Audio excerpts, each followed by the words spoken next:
So in today's video, as you can see, we're back in a bathroom, okay? And we've done previous videos within bathrooms and looking at the zones within bathrooms, but however, we have a difference today because we're actually standing in a wet room, okay? So we're gonna look at the difference within zones in a wet room to that previous that we've looked at in bathrooms. So we're here in the wet room down on the floor.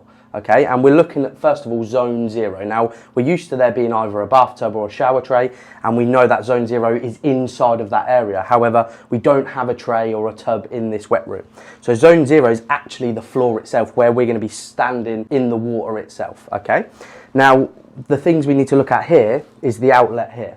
So what we're going to actually look at is where zone 1 extends from this outlet. So before, where zone 1 would be from the edge of zone 0, now it's actually on the outlet, not necessarily straight off of the edge of zone 0. When we measure zone 1 in this bathroom, okay, we're actually looking at a diameter of 1.2 meters from the center of this outlet here. If I was to measure from the center of that outlet, 1.2 meters, and you can see we've put a bit of tape here just to indicate where zone 1 lies. Now, it's important to know that within this zone 1, okay, this arc here, the floor everywhere inside of there is zone 0. The minute we pick our foot off of that floor, we enter into zone 1 of this wet room. That's important to note. This outlet here is in the corner, okay, which is quite common with wet rooms. However, it could be positioned in other places. If that was, let's say, in the center of the room here, we would have to take our 1.2 meter measurement, and that would go all the way around this wet room, okay?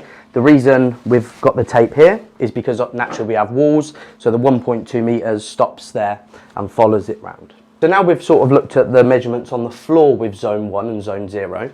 We can look at the height again. Now we know the height from zone 1 and it extends to 2.25 meters, so that hasn't changed. And again, just to reiterate, if we had a fixed shower outlet head up here, or maybe a waterfall head in the ceiling, zone 1 would actually extend to past that fixed outlet, okay? So just because there's one here doesn't mean zone 1 extends to here.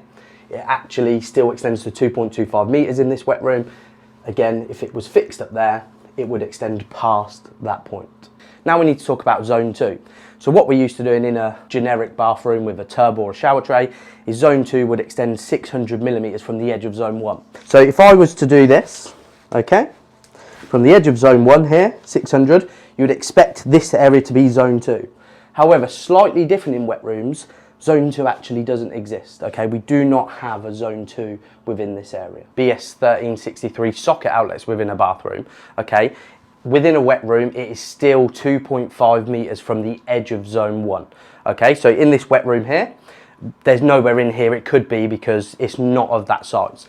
But however, we do actually have one outside of this wet room, which is just here, and this actually falls within 2.5 meters of the edge of zone 1.